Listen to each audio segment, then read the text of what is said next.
Lebanon. Israeli attacks have killed at least 2,020 people since the fighting began in March. Israel and the United States say the ceasefire between Tehran and Washington does not include the campaign in Lebanon, while Iran insists it does.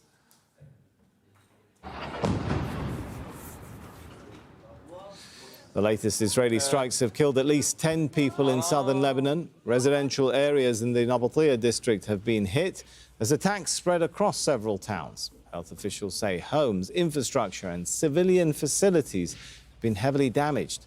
Rescue teams continue to assess the damage and search affected areas. And southern Lebanon has been heavily affected by Israeli military operations in recent years. Newly verified satellite images show widespread destruction across several villages. Amnesty International says more than 10,000 structures were destroyed between October 2024 and January 2025. And the group accuses Israel of targeting civilian sites, including schools and hospitals. It says this could amount to war crimes. Well, let's turn now to Heidi Pett. She's in the Lebanese capital, and we've been hearing from the Israeli Prime Minister laying out what he called conditions for talks with Lebanon. Are we getting any Lebanese response to that?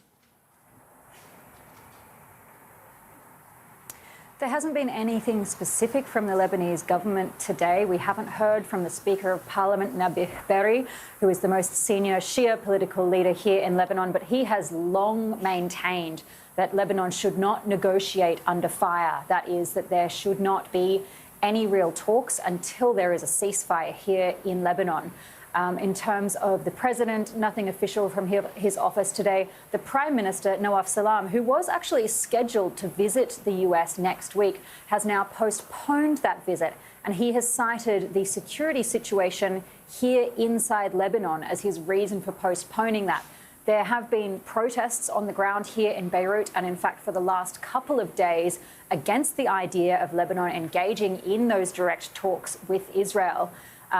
We have had Hezbollah and its ally, the Amal party, calling on their supporters, in fact, not to go into the streets at what they have described as a sensitive time for Lebanon, warning that internal strife here could be exploited by Israel. So that gives you some sense of how delicate things are here, the mixed reactions to the idea of direct negotiations with Israel, because these two countries have been in an official state of war for decades, and it is in fact illegal for Lebanese to talk to Israelis. So to have these two ambassadors speaking in the US on Tuesday is a very significant development, but it is getting a mixed response on the streets here in Lebanon and among the political establishment as well.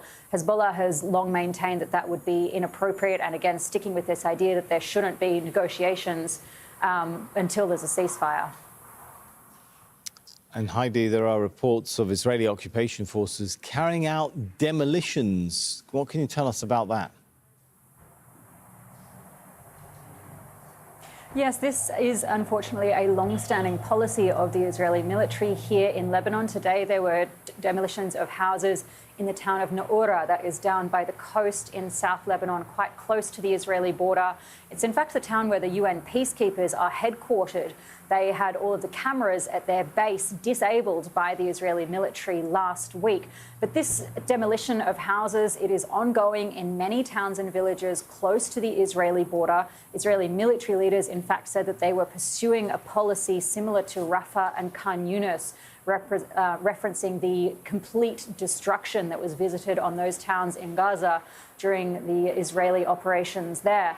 But in terms of what else the Israeli military is up to across South Lebanon, there have been continued airstrikes and more than a dozen people killed so far today. There has been some respite in the capital that is reportedly due to US pressure on the Israelis in advance of these talks that will happen in Washington on Tuesday. But the Israelis also continue to expand their ground operation. They have been sighted inside the town of Bint Jbeil. Now, that is a significant town not just strategically for its position in the central sector of the front line, but also it's quite emotionally significant. That town has been dubbed by Hezbollah the capital of the resistance, and that is because of the Israelis' failure to take that town during the 2006 war. So the fact that there are Israeli Merkava tanks inside that town at the moment is quite significant.